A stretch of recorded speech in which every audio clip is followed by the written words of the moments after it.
Group F features tournament favourites Brazil, Croatia in their third World Cup. After last qualifying in 1974, Australia are back, and Japan, who were co-hosts in 2002.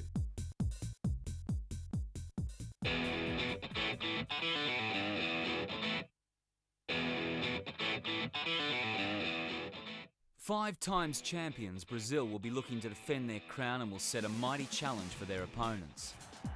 With a team that boasts FIFA's current World Player of the Year, Ronaldinho, as well as two previous winners, Ronaldo and Rivaldo, Brazil are favourites to retain their #1 world ranking with a 6th World Cup win. Brazil got off to a winning start in the campaign, and a 3-1 victory over rivals Argentina saw them briefly lead the table.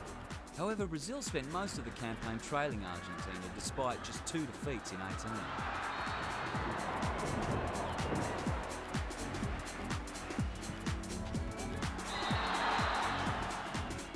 Brazil were held to a stalemate at Bolivia in their penultimate game.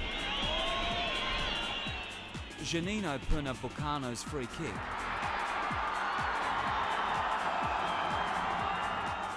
was cancelled out by Jose Castillo.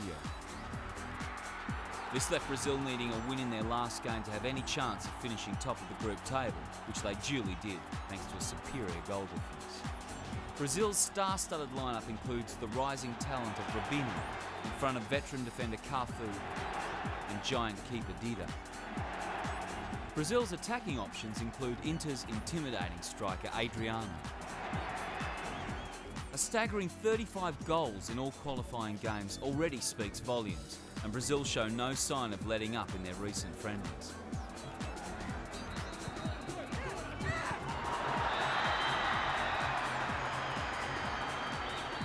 But with England and Argentina contesting more hotly than ever, will the Brazilians make it World Cup win number 6?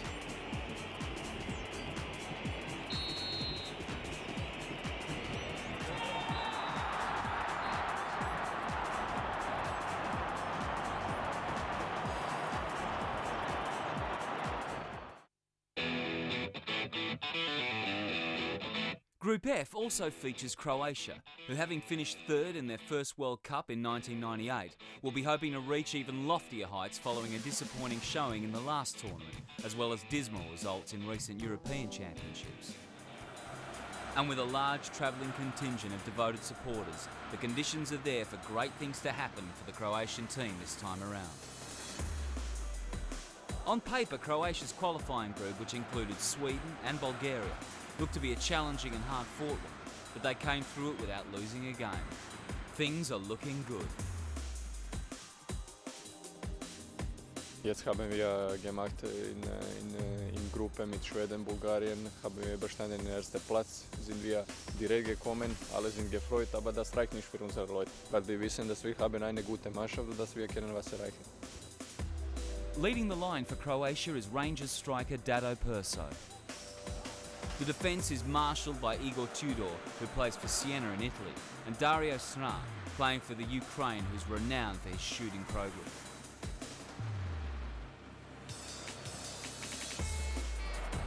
The quality of Croatia's current crop was evident when they held world champions Brazil to a 1-1 draw.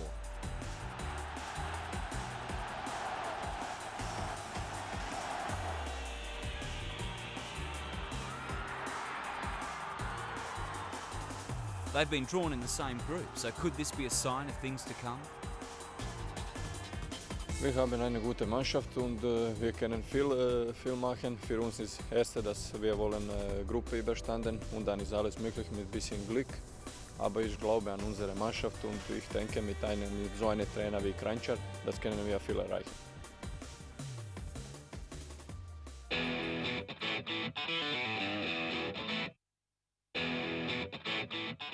32 years since their only previous appearance in the World Cup, the Socceroos' long wait is at an end.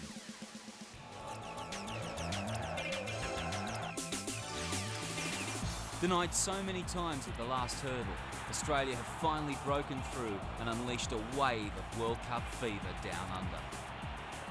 To make the World Cup for us after 32 years is a massive thing for the country, for the sport in the country, because we've always been second or third class sport down there, you know. Now that we've made the World Cup, everybody's just talking about soccer in Australia.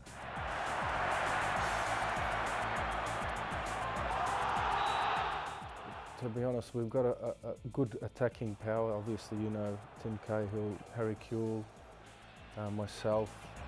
And the architect of Australia's success was Gus Hiddink, the man who guided South Korea to the semi-finals in 2002 and who guided his new Chargers through the dangerous waters that have so often sunk Australian hopes. The Uruguay games, I think, were really, really tense. The fans were there, you know, they were magnificent. It's one of those things where, you know, you're really proud to be an Australian. The first leg in Montevideo went the home side's way, and Uruguay took a 1-0 lead into the Telstra Stadium in Sydney. Mark Bresciano, who plays for Parma in Italy, scored in the 34th minute to bring the tie level and set up a dramatic finish. The tension was prolonged through extra time and agonisingly into the penalty shootout. History was made by Mark Schwarzer, who saved twice, and finally by Spanish-based strikers John Aloisi, who converted the winning penalty and set off unprecedented celebrations. I think it's that many years of frustration just taken away. Most people will remember that for the rest of their lives, that moment. I really don't know what it's going to be like once we actually get there, and I think we're going to be so excited. I think we're going to surprise a few people. I think we're all going to be focused, and when the Australian team is focused on their jobs, they're very difficult to play against.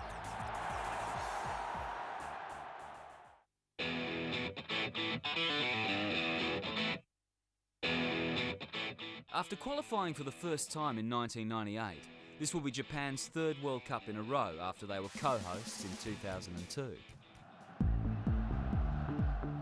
Coached by Brazilian legend Zico, Japan are probably the strongest team in Asia at the moment, underlined by 3 Asian Cup victories out of the last 4. There is a strong league in Japan, but the best players are exported around the world. Most notably, superstar playmaker and playboy Hidetoshi Nakata, who played in Italy for 7 years but is now at Bolton in the English Premier League. Another export to England is Junichi Inamoto, who is a regular in the West Bromwich Albion side and the engine room of Japan's midfield, alongside dead ball specialist Shunsuke Nakamura, currently at Celtic in the Scottish Premier League. Japan were the first team to make it through to World Cup 2006 after hosts Germany, but their qualifying campaign got off to a rocky start. Against North Korea they took an early lead, but were pegged back in the second half, and had to wait until injury time for this winner from Masashi Oguru. They lost their second game to Iran. But then back-to-back victories over Bahrain, the first courtesy of a fortuitous own goal, kept Japan on course. And goals from Atsushi Yanagisawa and Masashi Oguro secured a 2-0 win over North Korea, and with it, their passport to the finals with a game to spare. For good measure, they won that last game too, at home to Iran, to top their group with 15 points from a possible 18.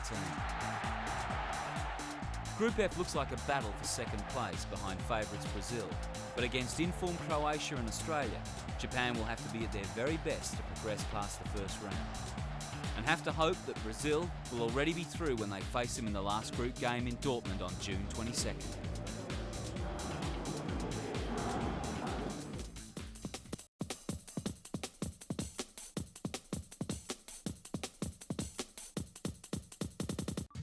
The small town of Gelsenkirchen lies in the Ruhr region of southwest Germany, nestled between Dortmund and Köln. Gelsenkirchen dates back to the 12th century and was rapidly industrialised in the 19th century with the discovery of large coal deposits.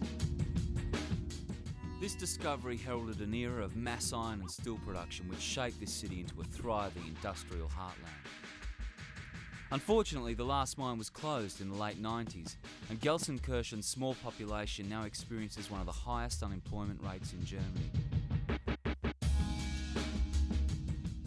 However, as the heavy industry moved out of Gelsenkirchen, FC Schalke moved in.